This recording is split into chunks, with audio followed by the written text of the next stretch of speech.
ಮಹಾಶಿವರಾತ್ರಿ ಪ್ರಯುಕ್ತ ಮಾದಪ್ಪನ ಸನ್ನಿಧಿಗೆ ಪಾದಯಾತ್ರೆ ರಾಜ್ಯದ ಮೂಲೆ ಮೂಲೆಗಳಿಂದ ತೆರಳುತ್ತಾ ಇದ್ದಾರೆ ಭಕ್ತರು.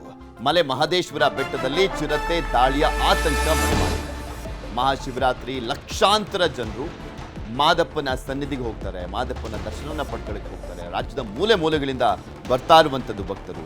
ಇದೇ ಸಂದರ್ಭದಲ್ಲಿ ಚಿರತೆ ದಾಳಿಯ ಆತಂಕ ಕೂಡ ಮನೆ ಮಾಡಿದೆ. ಯಾಕೆಂದರೆ ಜನವರಿ 21ನೇ ತಾರೀಕು ಒಬ್ಬನನ್ನ ಚಿರತೆ ಒತ್ತೊಯ್ದು ಕೊಂದಿತ್ತು. ನಿನ್ನೆ ಕೂಡ ಬಾಲಕನ ಮೇಲೆ ದಾಳಿಯನ್ನು ಮಾಡಿರುವಂಥದ್ದು. ಸೊ ಹೀಗಾಗಿ ಸಹಜವಾಗಿ ಪಾದಯಾತ್ರೆಯನ್ನು ಮಾಡ್ತಾ ಇರುವಂಥವ್ರಿಗೆ ಆತಂಕ ಇದೆ. ಮಲೆ ಮಹದೇಶ್ವರ ಬೆಟ್ಟದ ಮಾರ್ಗದಲ್ಲಿ ಗಸ್ತನ್ನು ತಿರುಗಲಾಗ್ತಾ ಇದೆ ಅರಣ್ಯ ಇಲಾಖೆ ಸಿಬ್ಬಂದಿಯಿಂದ. ಗನ್ ಹಿಡಿದು ಕಾಯ್ತಾ ಇರುವಂಥದ್ದು ಅರಣ್ಯ ಸಿಬ್ಬಂದಿ. ಯಾವುದೇ ರೀತಿಯಲ್ಲೂ ಕೂಡ ಭಕ್ತರಿಗೆ ತೊಂದರೆ ಆಗದ ನಿಟ್ಟಿನಲ್ಲಿ ಸಾಕಷ್ಟು ಕಟ್ಟೆಚ್ಚರವನ್ನು ವಹಿಸಲಾಗಿದೆ.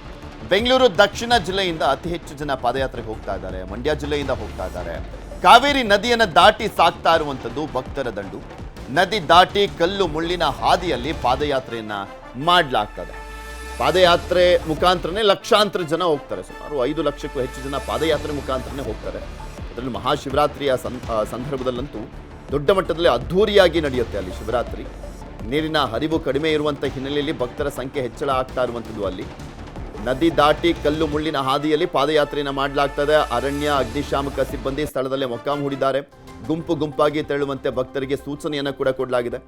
ಬೆಂಗಳೂರು, ಮಾಗಡಿ, ರಾಮನಗರ, ಚನ್ನಪಟ್ಟಣ, ಮದ್ದೂರು, ಮಳವಳ್ಳಿ ಮೊದಲಾದ ಕಡೆಯಿಂದ ಭಕ್ತರು ಪಾದಯಾತ್ರೆಯನ್ನು ಮಾಡ್ತಾ ಇದ್ದಾರೆ. ಕನಕಪುರದ ಸಂಗಮ ನದಿಯನ್ನ ದಾಟ್ತಾ ಇರುವಂಥದ್ದು ಭಕ್ತರು. ಸೊ ಎಲ್ಲೆಲ್ಲಿ ಚಿರತೆಯ ಆತಂಕ ಇದೆ ಅಲ್ಲೆಲ್ಲ ಕಡೆನೂ ಕೂಡ ಅರಣ್ಯ ಸಿಬ್ಬಂದಿಯನ್ನ ನಿಯೋಜನೆ ಮಾಡಲಾಗಿದೆ. ಗನ್ ಇಟ್ಕೊಂಡು ಅರಣ್ಯ ಸಿಬ್ಬಂದಿ ರೆಡಿಯಾಗಿ ನಿಂತ್ಕೊಂಡಿದ್ದಾರೆ. ಯಾವುದೇ ಪಾದಯಾತ್ರೆಗೂ ಕೂಡ ತೊಂದರೆ ಆಗಬಾರ್ದು ಅನ್ನುವಂಥ ನಿಟ್ಟಿನಲ್ಲಿ ಒಬ್ಬೊಬ್ಬರೇ ಹೋಗಬೇಡಿ, ಗುಂಪಾಗಿ ಹೋಗಿ ಅನ್ನುವಂಥ ಸೂಚನೆಯನ್ನು ಕೂಡ ಕೊಡಲಾಗ್ತದೆ. ಒಬ್ಬೊಬ್ಬರೇ ಹೋದಂಥ ಸಂದರ್ಭದಲ್ಲಿ ಅಕಸ್ಮಾತ್ ಅಟ್ಯಾಕ್ ಆದರೆ ತಪ್ಪಿಸ್ಕೊಳ್ಳೋದು ಕಷ್ಟ ಅಂತ. ಯಾಕೆಂದರೆ ಗುಂಪಾಗಿ ಹೋಗುವಂಥ ಸಂದರ್ಭದಲ್ಲಿ ನಿನ್ನೆ ಬಾಲಕನ ಮೇಲೆ ಅಟ್ಯಾಕ್ ಆಗುವಂಥ ಟೈಮ್ನಲ್ಲಿ ಅಲ್ಲಿದ್ದಂಥವ್ರು ಎಲ್ಲರೂ ಕೂಡ ಇದ್ದಂಥವ್ರು ಎಲ್ಲರೂ ಕೂಡ ಕಿರ್ಚ್ಕೊಂಡ್ರು ಅಲ್ಲಿ. ಸೊ ಆ ಕಾರಣಕ್ಕೋಸ್ಕರ ಚಿರತೆ ದಾಳಿಯನ್ನು ಮಾಡುವಂಥ ಟೈಮ್ನಲ್ಲಿ ಎದುರುಕೊಂಡು ಪರಾರಿ ಆಯಿತು. ಸೊ ಹೀಗಾಗಿನೇ ಗುಂಪಾಗಿ ಹೋಗಿ ಅಂತ ಹೇಳ್ತಾ ಇದ್ದಾರೆ. ಇದೇ ವಿಚಾರಕ್ಕೆ ಸಂಬಂಧಪಟ್ಟಂತೆ ಕೆಲವು ಭಕ್ತರು ಮಾತನಾಡಿದ್ದಾರೆ. ಏನು ಹೇಳಿದ್ದಾರೆ ಕೇಳೋಣ. ನಾವು ರಾಮನಗರದಿಂದ ಬರ್ತಾ ಇದೀವಿ ಪಾದಯಾತ್ರೆಗೆ. ಇಲ್ಲಿ FDRF ಟೀಮು, ತಿರ್ಗಾ ಮೇಲೆ ಪೊಲೀಸ್ ಅವರು ಸಿಬ್ಬಂದಿ, ತಿರ್ಗಾ ಮೇಲೆ ಅರಣ್ಯ ಇಲಾಖೆಯವರು ಎಲ್ಲರೂ ನಿಂತ್ಕೊಂಡು ರೋಪ್ ಹಾಕಿದ್ದಾರೆ. ಸಲ ರೋಪ್ ಇರ್ಲಿಲ್ಲ. ತಿರ್ಗಾ ಜನಗಳನ್ನ ಹುಷಾರಾಗಿ ಕಳಿಸ್ತಾ ಇದ್ದಾರೆ. ಯಾವ್ದೇ ಸೇಫ್ ಆಗಿ ಯಾವುದೇ ತೊಂದರೆ ಆಗದಿರ ಎಲ್ಲ ವಯಸ್ಸಾದವರು, ಮಕ್ಕಳು, ಮರಿನ ಎಲ್ಲಾರನು ನೀಟಾಗಿ ಸಾಗಿಸ್ತವ್ರೆ. ಆದ್ರೆ ಯಾವುದೇ ಕಾರಣಕ್ಕೂ ಬೆಟ್ಟಕ್ಕೆ ಎದುರ್ಕೊಳ್ದಿರ ಪಾದಯಾತ್ರೆ ಮಾದಪ್ಪನಿಗೆ ಬರ್ಬೋದು.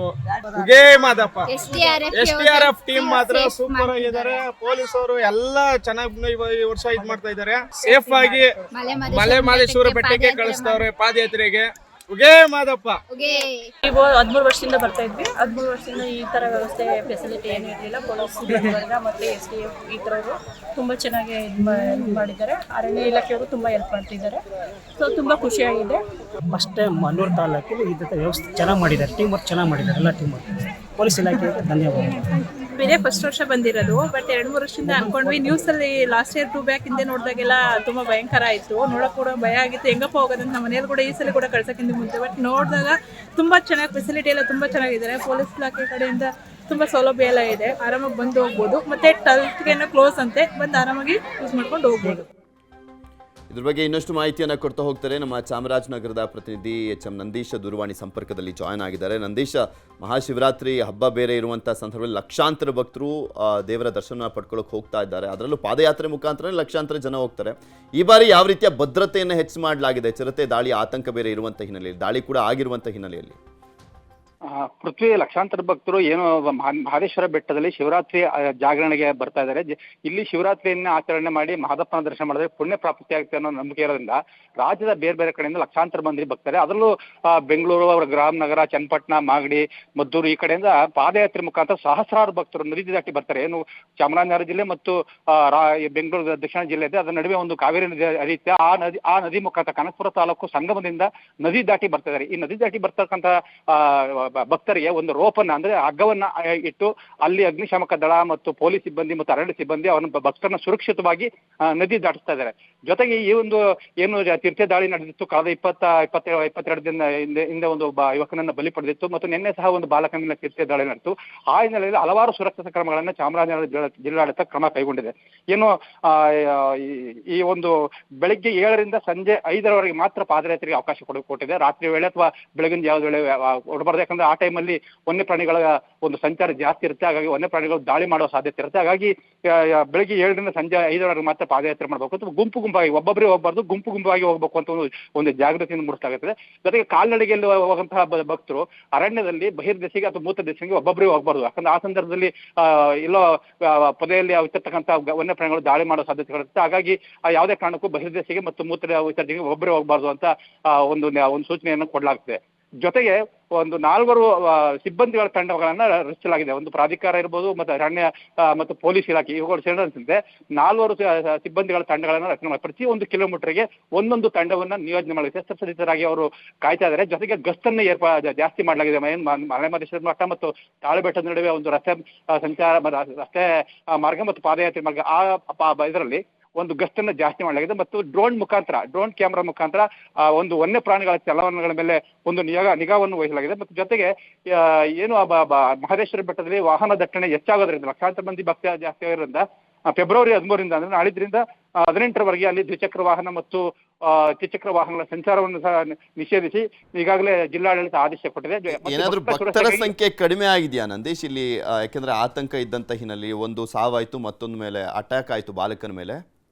ಇಲ್ಲ, ಯಾವುದೇ ಕಾರಣಕ್ಕೂ ಭಕ್ತರ ಸಂಖ್ಯೆ ಜಾಸ್ತಿ ಆಗಿದೆ. ನೀವು ದೃಶ್ಯದಲ್ಲಿ ನೋಡಬಹುದು, ಲಕ್ಷಾಂತರ ಭಕ್ತರು ಪಾದಯಾತ್ರೆ ಮುಖಾಂತರ ಆದ್ರೂ ಕಾಲ್ನಡಿಗೆಯಲ್ಲಿ ಬರ್ತಾ ಇದ್ದಾರೆ ಮತ್ತು ಅರಣ್ಯದ ನಡ್ಕೊಂಡು ಬರ್ತಾ ಇದ್ದಾರೆ. ಭಕ್ತರ ಉತ್ಸಾಹಕ್ಕೇನು ಕೊರತೆ ಆಗಿಲ್ಲ. ತೀರ್ಥ ದಾಳಿ ನಡೆಸಿದ್ರು ಸಹ ಯಾವುದೇ ಆತಂಕ ಅವ್ರನ್ನ ಕಾಡ್ತಾ ಇದೆ. ಭಕ್ತರ ಸಂಖ್ಯೆ ಕಡಿಮೆ ಆಗಿದೆ ಅಂತ ಹೇಳ್ತಾ ಇದ್ದಾರೆ. ಆದ್ರೆ ಆ ದೃಶ್ಯದಲ್ಲಿ ನೋಡಿದ್ರೆ ಯಾವುದೇ ರೀತಿಯ ಆತಂಕ ಭಕ್ತರಿಲ್ಲ. ಮಹದೇಶ್ವರ ನಮ್ಮನ್ನು ಕಾಪಾಡ್ತಾನೆ. ಇದುವರೆಗೆ ಯಾವುದೇ ರೀತಿಯ ಒಂದು ನಮ್ಮ ಮೇಲೆ ದಾಳಿ ನಡೆಸಿಲ್ಲ. ಇದೀಗ ಹೊಸದಾಗಿ ಆಗಿರೋದ್ರಿಂದ ಯಾವುದೇ ರೀತಿ ನಮ್ಮನ್ನು ಮಾದಪ್ಪ ಕಾಪಾಡ್ತಾನೆ ಅನ್ನೋ ಒಂದು ಅಭಯ, ನಮ್ಮ ಮಹದೇಶ್ವರನ ಅಭಯ ನಮ್ಮ ಮೇಲೆ ಇದೆ. ಹಂಗಾಗಿ ನಮ್ಮ ಪಾದಯಾತ್ರೆ ಬರ್ತಾ ಇದೀವಿ, ನಮ್ಗೆ ಏನೂ ಆಗೋದಿಲ್ಲ ಅನ್ನೋ ಕಾರಣಕ್ಕೆ ರೈತರು ಪಾದಯಾತ್ರಿಗಳು ಯಾವುದೇ ಭಯ ಆತಂಕ ಇಲ್ಲದೆ ಮತ್ತು ಅರಣ್ಯ ಇಲಾಖೆ ಮತ್ತು ಪೊಲೀಸ್ ಇಲಾಖೆ ಸಾಕಷ್ಟು ಸುರಕ್ಷತಾ ಕ್ರಮಗಳನ್ನ ಕೈಗೊಂಡಿರೋದ್ರಿಂದ ಯಾವುದೇ ಭಯ ಆತಂಕ ಇಲ್ಲದೆ ಎಲ್ಲ ಒಂದ್ ಕಡೆ ಭಯ ಇದ್ರೂ ಸಹ ಒಂದು ಸಾಕಷ್ಟು ಭದ್ರತೆ ಇರೋದ್ರಿಂದ ಯಾವುದೇ ರೀತಿ ಪಾದಯಾತ್ರೆಗಳ ಸಂಖ್ಯೆ ಕಡಿಮೆ ಆಗಿಲ್ಲ ಅಂತ ಹೇಳ್ಬೋದು. ಪೃಥ್ವಿರಾಜ್. ಓಕೆ, ಧನ್ಯವಾದ ನಂದೀಶ್ ನಿಮ್ಮೆಲ್ಲ ಮಾಹಿತಿಗಾಗಿ.